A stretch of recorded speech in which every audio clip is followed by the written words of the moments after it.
Is drawing haram in Islam? I've spent weeks of my life trying to give a definitive answer to this one question, and I finally created this video as a result of hours of grueling research. In this video, I'll be covering everything from Quranic ayahs to Ahadith to the many opinions of different scholars and so on. So you can be sure that you leave this video with all the information you need about drawing in Islam. Let's first start with the Quranic perspective on drawing. The Quran states in Surah Saba, Ayah 13, that the jinn made for Hazrat Dawood whatever he desired of sanctuaries and statues. Some use this as an argument for drawing and even statue making to be permissible in our Sharia. However, the Sharia of Hazrat Dawood is simply not binding on us. Hence, this argument has no grounds to stand upon. The Quran doesn't explicitly talk about drawing any further, and so the majority of guidance comes from the Ahadith. And there are many Ahadith which forbid drawing, and these are just some of the examples.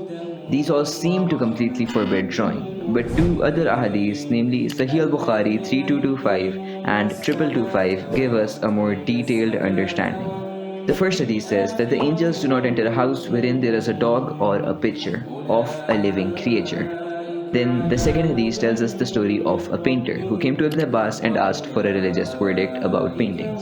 Ibn Abbas said, "If you insist on making pictures, I advise you to make pictures of trees or other unanimated objects."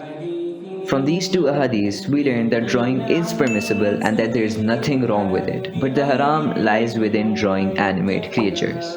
The scholars have further explained this for us by saying that drawing animate beings without distinctive facial features is permissible, as the face is what gives something life. This is the majority opinion and is the final verdict regarding drawing. Now, what I've told you thus far is what you learn from almost every scholar online. But there's just one question that for some reason no one has an answer to. And this picture perfectly summarizes the question. Is drawing the face with just one feature missing permissible? I, for the life of me, could not find a trustworthy answer to this question until I came across this article and then this post by Sheikh Assim Al Hakeem. And according to these sources, such drawings are acceptable. Now let's talk about the unexpectedly controversial topic of digital art. Concerning digital art, it seems obvious that if drawing faces on paper is haram, then drawing faces on a drawing tablet is also haram. Well, there's actually a difference of opinion regarding this, as one group of scholars says that the same ruling as that of traditional art applies to digital art. However, another group of scholars says that no, drawing faces digitally is allowed, and the argument they give for this is that digital art doesn't fit the textbook definition of taswir held during the time of the Prophet. And there is no majority opinion regarding this. Hence, you can create digital art with faces, but practicing caution would be a lot better. Finally, there's photography.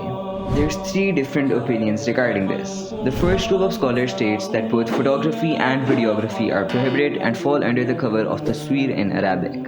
The second group of scholars says that still photography is prohibited but videography is allowed. The last group of scholars says that both photography and videography are acceptable. This view is held by Sheikh Ibn Uthman, Assim Al Hakeem, Dr. Zakir Naik, and most other scholars I found online. However, many scholars believe that editing a photo after it has been taken is haram. In conclusion, drawing in Islam isn't categorically forbidden. Rather, the emphasis lies on abstaining from drawing distinctive facial features. By the way, for the sake of completeness, I've discussed a few smaller, very specific issues in the description. Assalamu alaikum and Allah Hafiz.